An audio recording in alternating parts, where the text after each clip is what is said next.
What happens when a comedian known for her wholesome charm meets one of television's most provocative hosts? Tonight, we're diving deep into the shocking confrontation that had Leanne Morgan walking off set and Andy Cohen scrambling for damage. Control. The stage was set for what should have been a typical promotional appearance.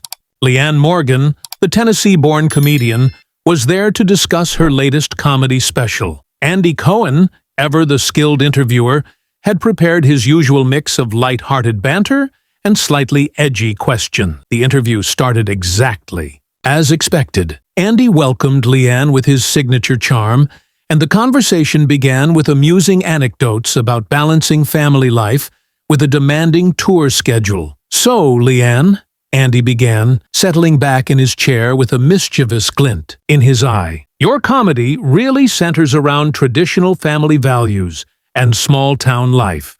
Do you ever worry that your material might seem a bit outdated to younger audiences who are dealing with very different realities?" Leanne's smile faltered slightly. "I don't think love, family, and community ever go out of style, Andy. My stories might come from a small-town perspective, but the emotions behind them are universal.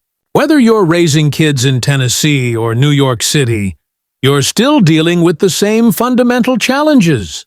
Andy nodded thoughtfully, but he wasn't satisfied. "But don't you think there's a responsibility, especially as someone with a growing platform, to acknowledge that not everyone fits into that traditional family structure you celebrate so often? Some might say your comedy inadvertently excludes people who are living different types of lives." The temperature in the studio shifted. Leanne's posture straightened. "Andy, I'm not trying to exclude anyone. I tell stories about my life, my family, my experiences. That's what comedians do. I'm not making political statements or trying to tell other people how to live. I'm just sharing what makes me laugh about my own world." "Right, but that's exactly my point," Andy pressed forward. "When you consistently present one type of family as the source of all your humor and joy, doesn't that implicitly suggest it's the right way? Especially when you've made comments in the past about traditional values being under attack." Leanne's eyes flashed with something that wasn't her usual good-natured sparkle. "I never said traditional values are under attack. I said they're important, to me and my family. There's a difference between sharing your own values and attacking other people's choices." The audience, which had been chuckling along, had gone noticeably quiet. Andy, sensing he had struck a nerve, decided to dig deeper. "But, Leanne, let's be honest here. You've built your entire brand around being the wholesome mom from Tennessee. You've talked about the importance of traditional marriage, traditional gender roles. At what point do we acknowledge that traditional often means exclusive?" That's when Leanne Morgan showed a side of herself that nobody in that studio was prepared for. "Andy, I need you to stop right there," Leanne said, her voice carrying a steel that caught everyone off guard. The warm, maternal tone was gone, replaced by something much sharper and more commanding. "You're twisting everything I've ever said into something it's not. And I won't sit here and let you paint me as some kind of judgmental person when you clearly haven't been listening to a single word I've actually said." Andy blinked, clearly taken aback. "Leanne, I'm not trying to twist anything. I'm asking legitimate questions about the impact of your messaging." "Your messaging?" Leanne repeated, her voice rising slightly. "See? That's where you're wrong, Andy. I don't have messaging. I have stories. I have experiences. I have a life that I share with people who connect with it. I'm not running for office. I'm not leading a movement. I'm telling jokes about my kids leaving their socks on the floor, and my husband forgetting to take out the trash." The studio audience was dead silent. "But those jokes come with context, Leanne," Andy insisted, seemingly unable to recognize that he was walking into increasingly dangerous territory. "When you talk about traditional values and traditional families in your act, you're making a statement, whether you intend to or not. And some people feel excluded by that statement. Leanne laughed, but there was no humor in it. Some people feel excluded? Andy, do you know what excludes people? Telling them that their experiences don't matter because they don't fit someone else's idea of what's acceptable. That's not what I'm saying, Andy protested, but his confidence was clearly shaken. Then, what exactly are you saying? Leanne shot back. Because from where I'm sitting, it sounds like you're saying that because I love my traditional marriage and talk about it on stage, I am somehow responsible for making other people feel bad about their non-traditional relationships. That's not logic, Andy. That's just looking for a fight. Andy tried to regain control. I think you're misunderstanding the broader conversation here. There's a difference between celebrating your own life and presenting it as the ideal that everyone should aspire to. And when exactly did I do that? Leanne demanded. Show me one time, Andy. Just one time where I said everyone should live. Like me. Show me one joke, one story, one comment where I told anyone else how to run their life, or their family, or their relationships. The challenge hung in the air. Andy shifted uncomfortably, realizing he couldn't provide the specific example Leanne was demanding. It's not always about explicit statements, Leanne. Sometimes it's about the overall narrative you're creating. The booty overall narrative I'm creating? Leanne repeated slowly. Andy, let me tell you something about narratives. For years, I performed at tiny venues where nobody knew my name. I told stories about feeling inadequate as a mother, about struggling to keep my marriage together, about feeling like I was failing at everything that was supposed to come naturally to women like me. I made people laugh by sharing my insecurities and my mistakes and my very obvious imperfections. Her voice was getting stronger and more passionate. I never once claimed to be perfect or to have all the answers or to be living some ideal life that everyone should copy. I shared my real experiences, my real struggles, and my real joys with people who saw themselves in those stories. And now, you're sitting here telling me that somehow that's harmful, that my willingness to be vulnerable about my own life is creating some kind of toxic narrative. Andy, realizing he was losing ground fast, tried a different approach. But surely you understand that when someone with your platform celebrates certain lifestyle choices, it can feel like an endorsement of those choices over others. Leanne stared at him, her expression shifting from anger to something that looked almost like pity. Andy, do you hear yourself right now? You're essentially telling me that I'm not allowed to love my own life out loud because it might make other people feel bad about theirs. Do you realize how backwards that is? I'm not saying you can't love your life, Andy replied, but his voice lacked its usual conviction. I'm saying there's a way to do it that doesn't marginalize other people's experiences. Marginalize? Leanne's voice cracked with disbelief. Andy, I talk about burning dinner, forgetting school events, and having awkward conversations with my teenagers.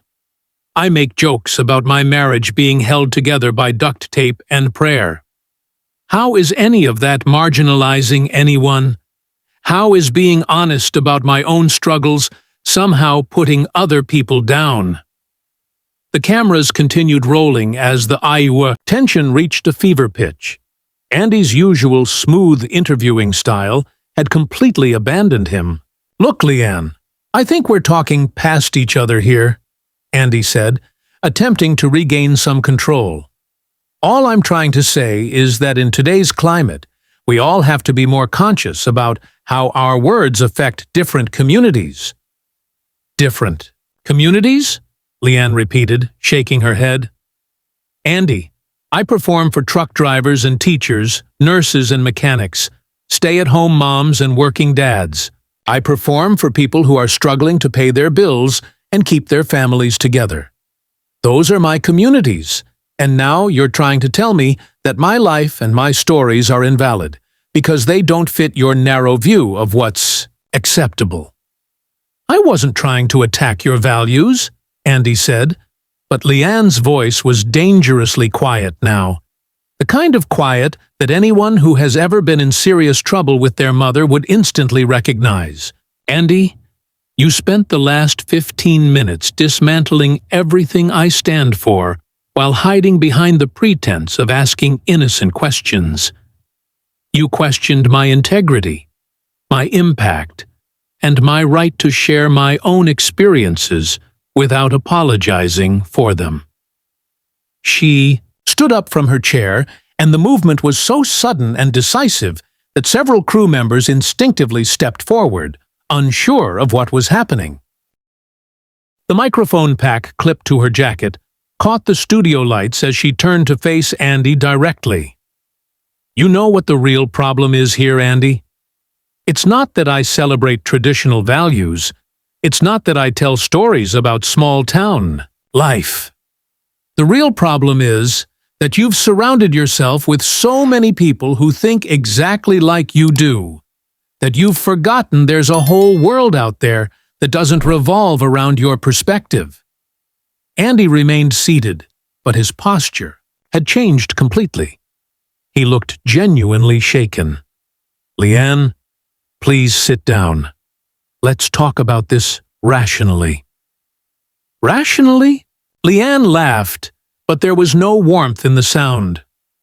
Andy, there's nothing rational about what just happened here.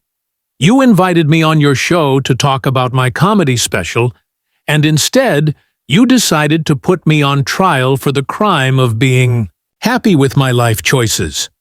I was asking legitimate questions about the cultural impact of your work, Andy insisted, but his voice lacked any of its earlier conviction.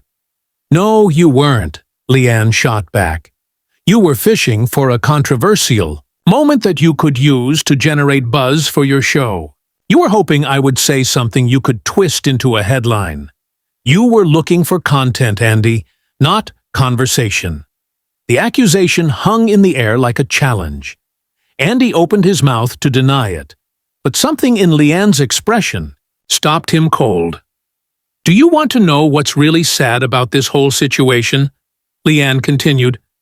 I came here excited to share my work with your audience.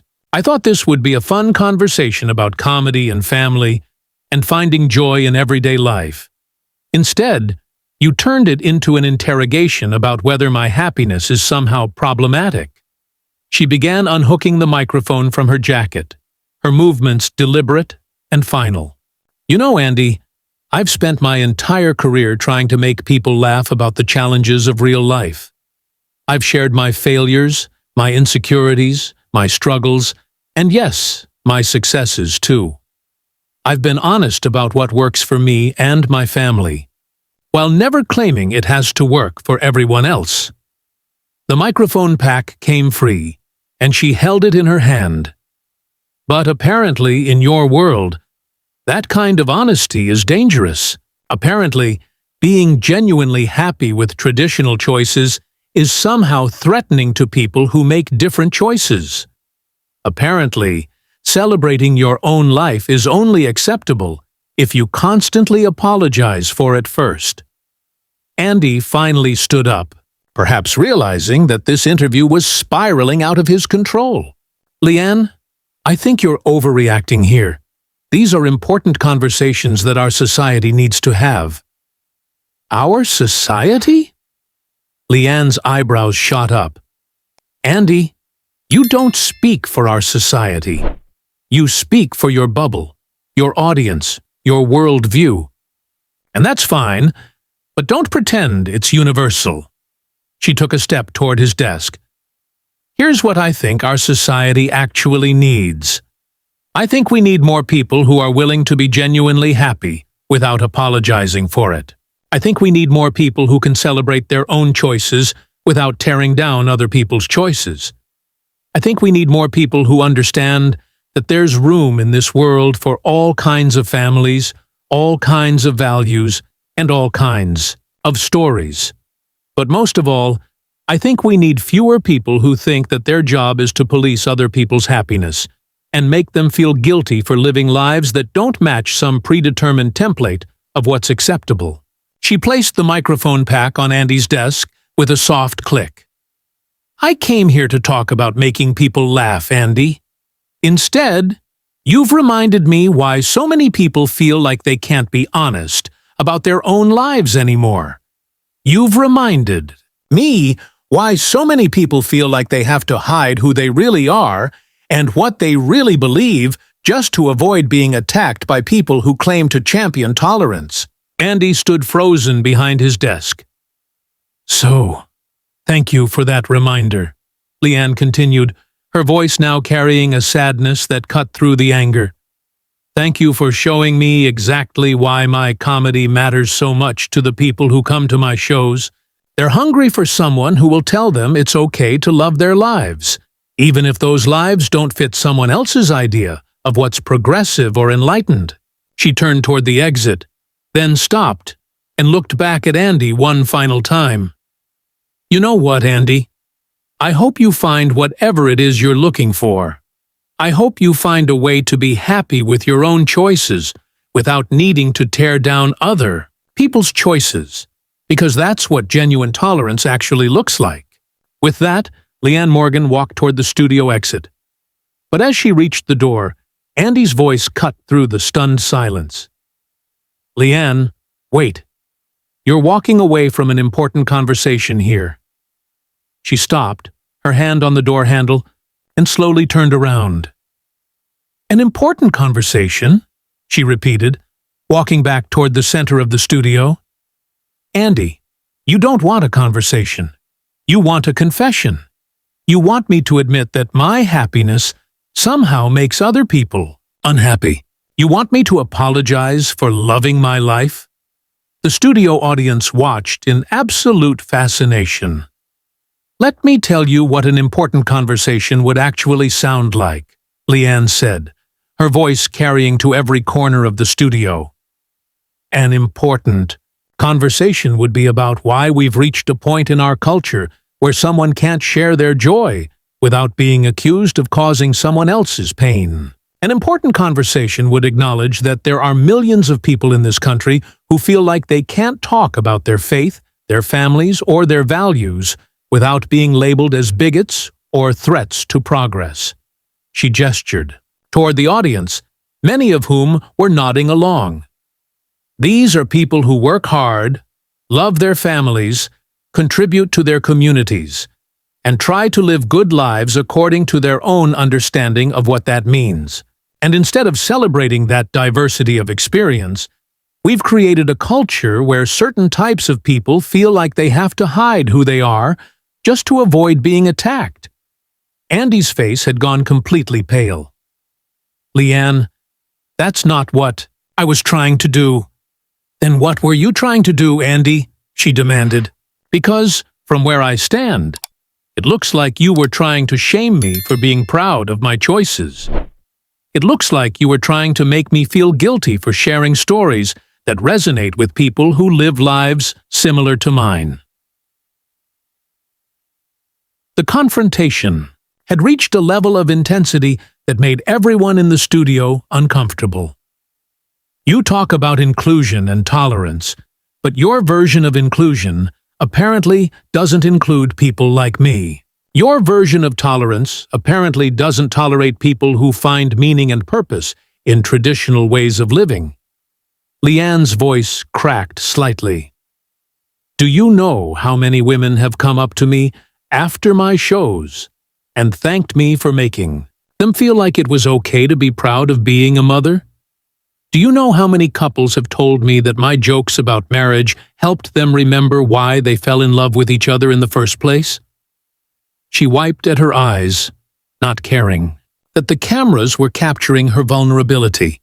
These are people who had started to feel like their lives didn't matter, like their choices were somehow less valid than other people's choices, like their happiness was something to be ashamed of. And my comedy helped them remember that there's nothing wrong with loving the life you've built, even if it's not the life that gets celebrated in magazines or on social media.